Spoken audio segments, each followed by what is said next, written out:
Alors le 104 est une fabrique artistique et culturelle. Artistique parce que c'est un endroit où les artistes viennent préparer leur travail.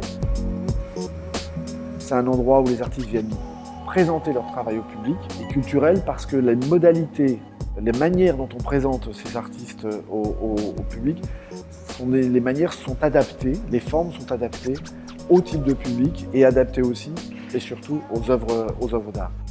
On est dans un espace qui se définit par les œuvres d'art et les modalités de rencontre avec le public.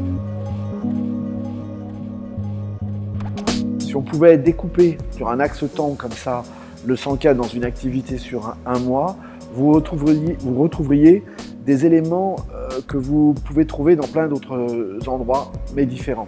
Vous allez trouver des éléments qui s'approchent d'une galerie d'art, vous allez trouver des éléments à la fois dans les contenus et dans les formes de ce que vous pourrez trouver dans un musée, de ce que vous pourriez trouver dans un lieu de résidence pour spectacle vivant, dans ce que vous pourriez trouver dans une salle de spectacle.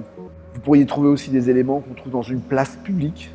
Mais tout ça, en fait, vous l'avez ici rassemblé, et rassemblé dans des alliances, dans des ajustements, dans des agencements extrêmement singuliers et qui s'articulent entre elles selon les moments de la journée et selon aussi les différentes formes. Beaucoup de gens disent souvent que c'est une sorte de cité dans la cité, une sorte de cité apaisée, de cité des arts, qui aurait trouvé sa place à l'intérieur de la cité, qui aurait du coup créé elle-même une cité un peu idéale.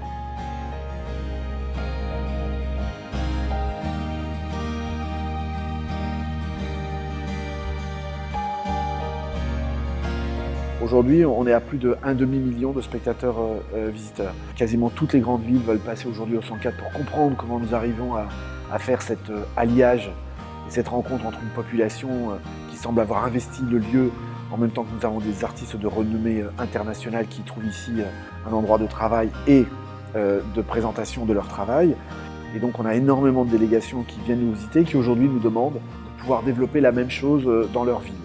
On peut dire aujourd'hui que le 104 est le plus grand lieu pluridisciplinaire de Paris et sûrement de France en termes de fréquentation.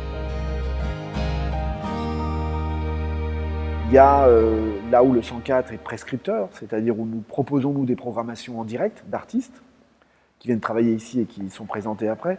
Et puis nous avons aussi des porteurs de projets. C'est le cas de Jeunes Créations, c'est le cas évidemment de l'École des Beaux-Arts. Et donc on construit avec chacun, dans une économie qui est singulière à chacun, on monte des projets dont ils sont eux à l'initiative dans les contenus, et nous allons travailler avec eux pour l'articuler à l'ensemble de la vie du 104, à l'ensemble des propositions du 104, avec toute la force que représente aujourd'hui le 104 en matière de fréquentation. Le 104, en fait, moi j'ai participé à une exposition des diplômés de l'ENSAD, où j'ai fini mon cursus, et qui ont eu lieu en partenariat avec le 104. Et c'est là où le 104 a découvert mon travail. Donc on a eu un premier rendez-vous d'échange en disant voilà, on aimerait bien travailler avec toi, donc qu'est-ce que tu as comme projet? Et voilà, et il y a eu une période d'1 an à peu près de premiers échanges justement, de voir si eux correspondaient à ce que j'avais envie et inversement, si on pouvait travailler ensemble. Et après on a développé justement depuis le début de cette résidence-là un projet concret qui met en forme la manière dont j'ai envie de travailler. Et ça correspond vraiment à la manière dont je vais travailler, qui est assez autonome, qui n'empêche pas de faire des projets de galeries, d'expositions autres, mais voilà, qui me détache des obligations de me dire voilà, j'ai des comptes à rendre à telle ou telle personne. Là, ça va être un espace autonome où je produirai ce dont j'ai envie. Je pense que c'est important aujourd'hui qu'on puisse avoir ce type de plateforme dans l'art contemporain, justement le cadre du 104, qui lui aussi qui est un lieu déjà magnifique et qui a lui aussi son histoire. Et je crois que ce que souhaitent les artistes et ce qu'on vit surtout en ce moment, c'est d'avoir des formes d'exposition. Et ces formes-là, c'est aussi bien l'œuvre elle-même qui doit être très libre, mais c'est aussi la manière de la présenter, l'endroit où on la présente, que ces formes-là de rencontre avec le public soient de plus en plus ouvertes et de plus en plus, je dirais, disposées à rencontrer le public sous différentes formes et pas simplement dans des formes, je dirais, académiques. Ça, c'est extrêmement fort et c'est ce qu'on essaie de réaliser et c'est ce à quoi on essaie de participer ici au 104.